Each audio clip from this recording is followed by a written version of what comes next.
steering system of the beast as much as we can anyway.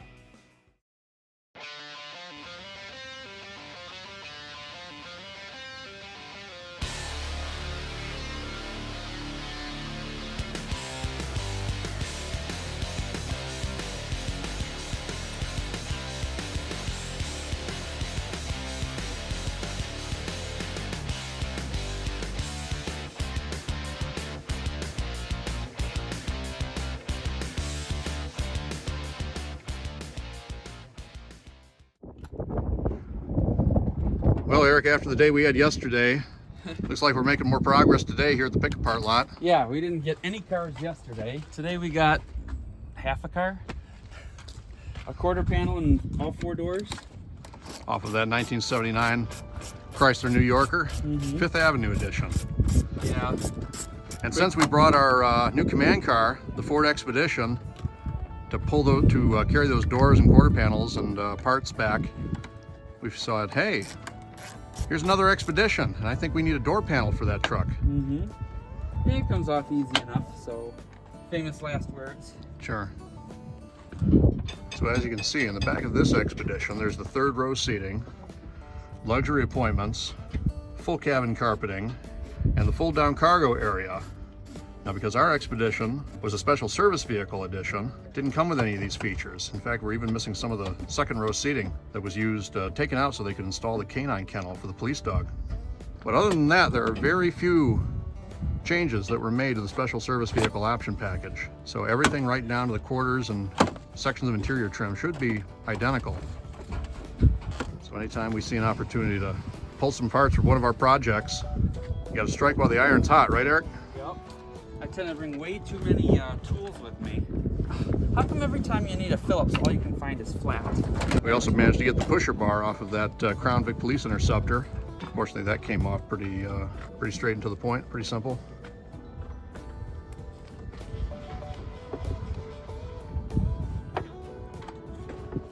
Now, I don't think, we don't have a door handle either on that car. Okay.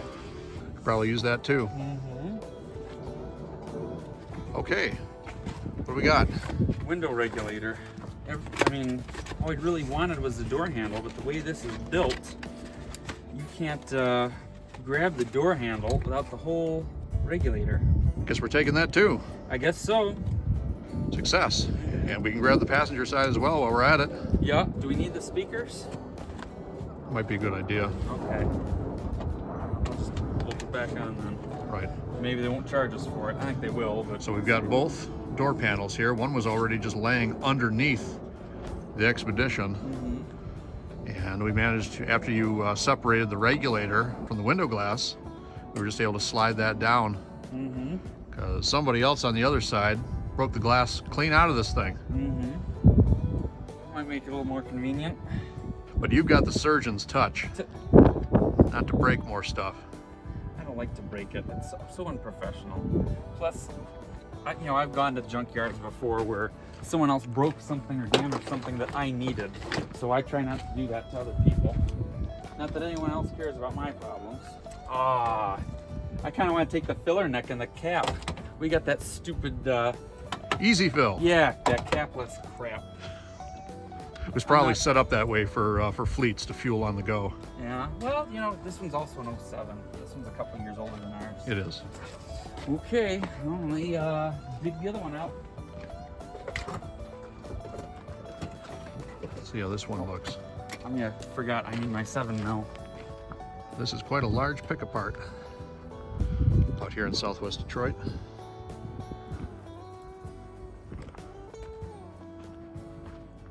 We are definitely in the Ford section.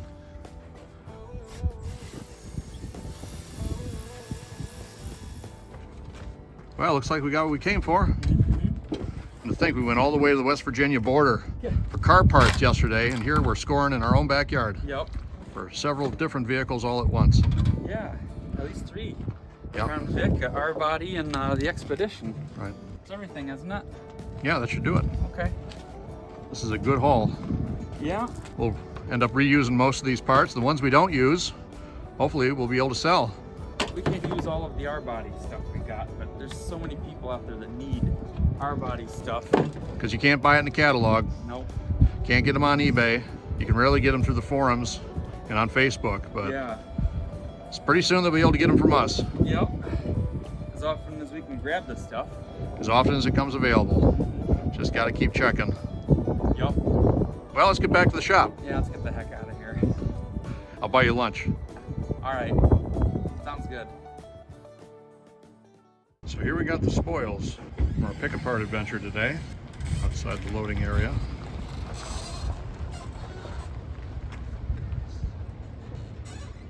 And here comes Eric with the Super Duty.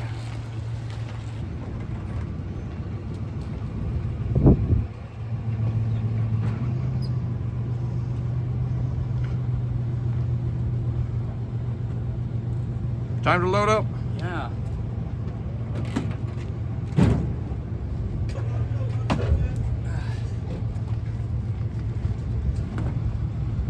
Folks, this is a sunny Sunday afternoon here in Southwest Detroit.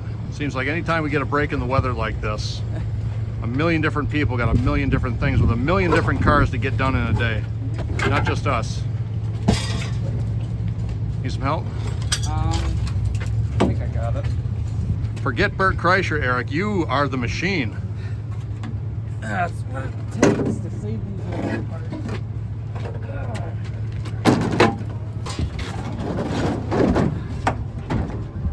All right, I can't let you do this alone. We're gonna cut right here and we'll get back to the shop and we'll unload this stuff.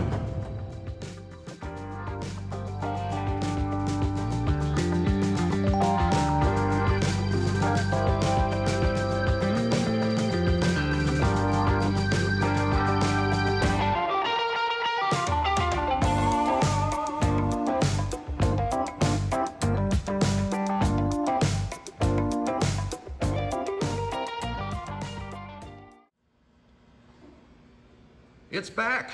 Yeah. Eric, our beast is back and looking better than ever. Yeah.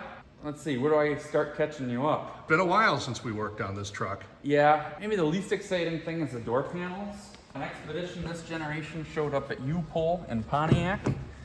And, you know, this one came to us with, I think this door panel was destroyed and the other one is missing completely because, or maybe I got that backwards, I don't remember. No, that one was missing completely because it was a canine vehicle.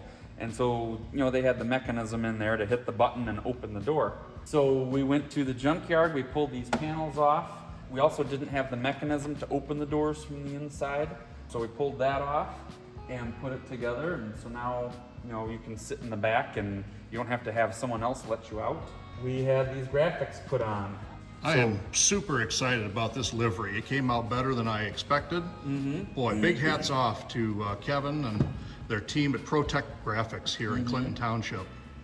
Yeah, this is all a wrap. These doors are black. We didn't have them painted, we had them wrapped. And it came out looking great. Yeah. Around the back, you see we've even got more graphics for when we're traveling and towing trailers. And the vehicle is a little wet right now because it's New Year's Eve and at least it's not snowing here in Detroit, but we are getting wet today. Yeah, we gotta count our blessings. I'm just glad there isn't salt on the roads. But the biggest news of all, we got to the bottom of that intermittent no start failure that was happening. Right, and that was driving us up the wall. We can't take any credit for that. You know, we don't work on cars like this here, really. I threw a Motorcraft fuel pump at it. I didn't think that was gonna do it, but that was my best guess. So that didn't help. We threw a fuel pump driver module at it. That didn't help. Took it to Russ Milne Ford, which is very close to here.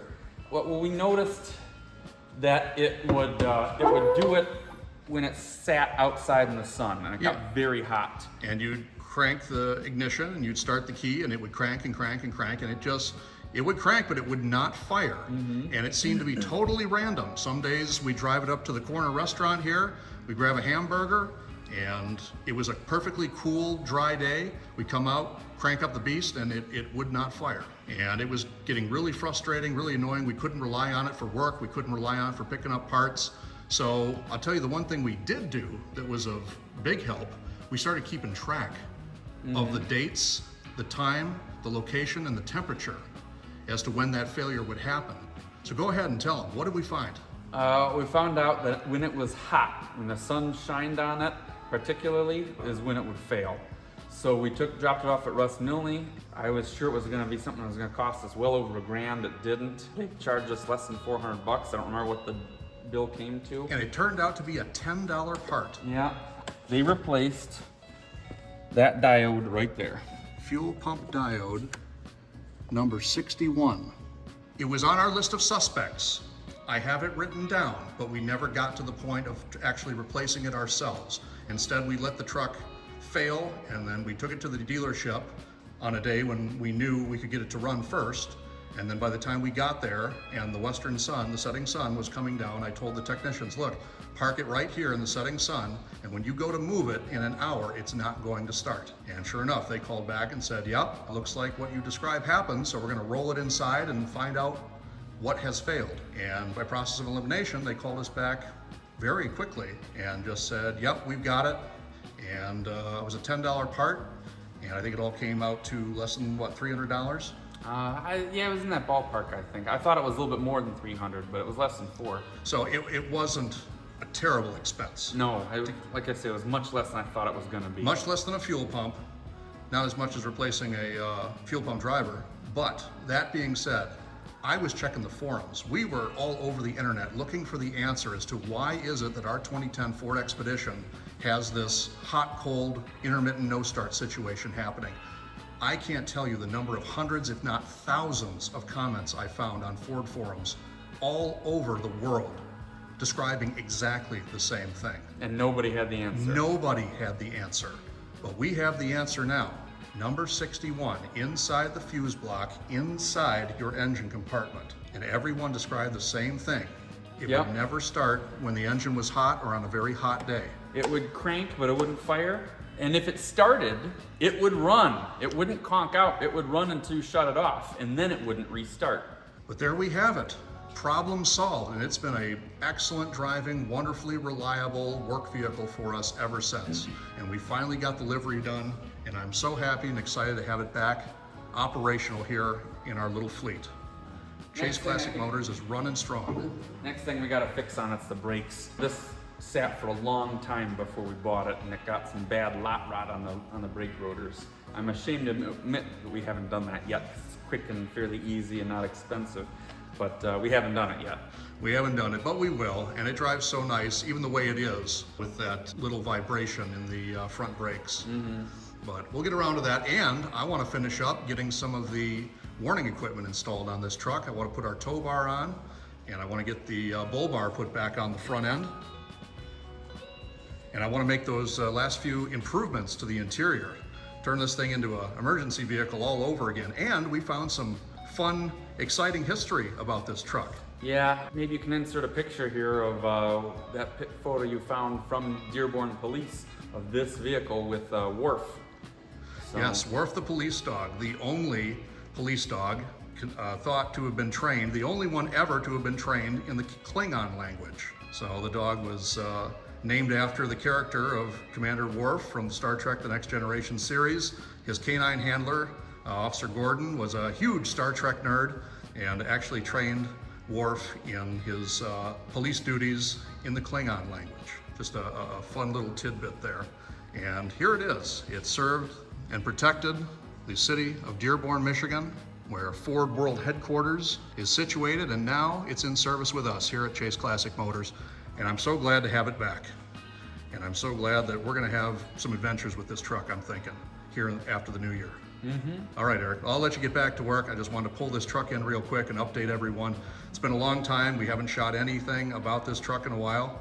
And I'm so glad that it's back with us and that it's running. It's turning out to be a great addition to our fleet. Well, you don't see too many Expedition special service vehicles around, so. You do not. The Ford SSVs were, only a handful of them were made every year, most of which went into specialized law enforcement service. A lot of them went into canine patrol service because they're fantastic with their roominess and their comfort and their accommodations for a police dog.